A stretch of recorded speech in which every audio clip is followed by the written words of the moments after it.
In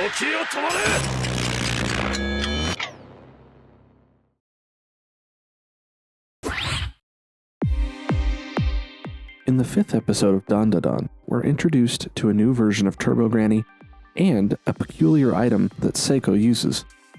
I didn't know this at first when I started reading the manga, but the creatures and characters and equipment in this episode in this story are actually real-world ideas that Tatsuyuki Nobu incorporated. They're cryptids and urban legends that he populated the world of Dandadan with. In this video, I'm going to review these ideas as they exist in real life to discover the history behind them that Tatsu brought into his story and made his own. Just a heads up, this is going to be a basic intro to the idea and won't be going super in-depth. If you want to know more, I encourage you to go dig into the research for this stuff yourself. So, without further ado, let's get into it.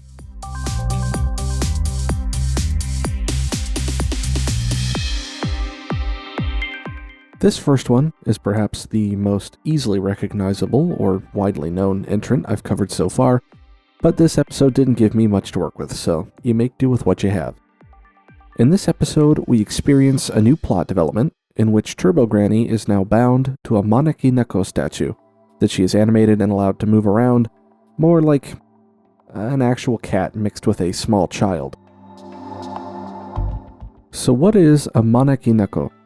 The name translates as beckoning cat, and even outside of Japan, you've probably seen one if you've ever visited a business that's Chinese or Japanese owned. More on that later. These statues are often made to resemble calico-patterned Japanese bobtail cats, and are either wearing or holding a koban, an old Japanese gold coin from the pre-yen currency system, commonly depicted with the denomination for 10 million ryo written on them. This ties in with what they're commonly believed to do, which is to bring good luck to their owners, specifically financially, of course. This is also why you'll often find them in shops, restaurants, pachinko parlors, dry cleaners, laundromats, bars, casinos, hotels, nightclubs, and other businesses, generally near the entrance. Of course, for the same reason, they're quite popular to keep in households as well. The statues often have a left arm that rotates up and down, which many Westerners interpret as waving due to the difference in body language and mannerisms between Western cultures and the Japanese. To the Japanese, this motion of the palm facing towards the ground and moving the arm from an upwards position to a downwards one is a beckoning motion, as if you were calling someone over. In America, we often beckon people by instead facing a palm towards the sky and motioning down to up. You may have seen this motion used in martial arts movies as a bring it on type gesture, which, as far as I can tell, originated with Bruce Lee in the 70s, and it wouldn't surprise me if he chose to incorporate it knowing that the specific gesture is considered highly disrespectful in Japanese culture, as it's typically used to communicate to a pet, like a dog, and so implies that the person making the motion is equating the person they're using it on with an animal. With that context, it carries multiple layers of flippant disrespect to the other combatant, essentially sending the message that they have no chance of being able to beat you, and you see them as no better than an animal. Just a little tangent about that there, it's relevant enough, I think. Anyway, there is a belief associated with the arms that if the left arm is the one beckoning, it's meant to beckon in more customers, whereas if it's the right arm, it's meant to beckon in more money in a general sense. Due to this, there is also a belief that left-armed Maneki-neko are meant for use in a business, and right-armed ones are for use in a home. Of course, there are ones made with both arms beckoning because, ¿por qué no los dos? Maneki-neko have been around long enough that they've been made out of carved wood, stone, metal, handmade porcelain, and cast iron. Nowadays, they tend to be made out of porcelain or plastic, of course. Traditionally, these statues are white, with possible calico color patches, but over the years with the implementation of feng shui philosophy, new color variations were born. The traditional white remains for the purpose of good fortune, with black being for warding off evil, red being for good health, yellow or gold for wealth specifically, and pink for romance. To touch on the reference to Chinese shop owners from earlier, Maneki-neko are very popular in Chinese communities, often seen in Chinatowns in various American cities, to the point that many people believe these statues are of Chinese origin. They are also popular domestically in China, and the Chinese have their own name for them, which I won't attempt to pronounce. Interestingly, you can actually see the Maneki-neko Turbo Granny possesses in episode 2, and it was also present there in the manga, though partially hidden behind the speech bubble. Interestingly, the whole black Maneki-neko to ward off evil seems to not have been observed here, instead going with a traditional white coloration. But perhaps that's a more prevalent belief in foreign markets than in Japan itself. Or Tatsu may have just not wanted to have to, or make his assistants have to, color in a black cat statue all the time. Fun fact, that's partially the reason that Super Saiyans were invented in Dragon Ball Z. Toriyama heard from his assistants that they were going through way too much black ink and wasting a bunch of time having to fill in the Saiyans' hair and eyes all the time. So he created a transformation for them where their hair and eyes turned light colors so they wouldn't have to fill them in as often anymore.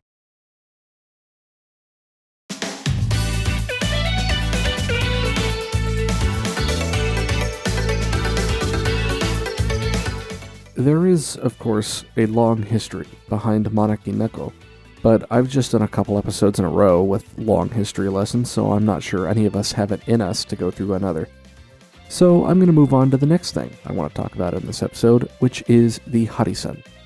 This one is a little shorter to cover, as I couldn't really find any info on the history of it. Harisen translates as slapping fan, and as you can see from the episode or manga, it takes the form of an oversized paper fan, usually that remains mostly closed, if it can even open at all.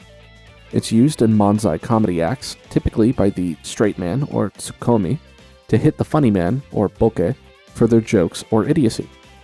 In cases where Harisen are unavailable, the tsukomi may instead just slap the boke on the back of the head.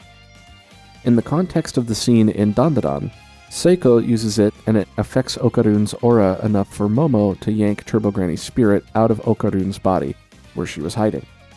Seiko claims that it's a spiritual fan, but this is an idea I was not able to find any information on at all.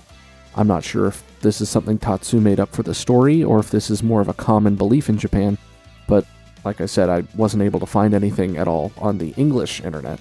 So, if there's any more info on it out there, it might be on the Japanese side of the internet I can't navigate.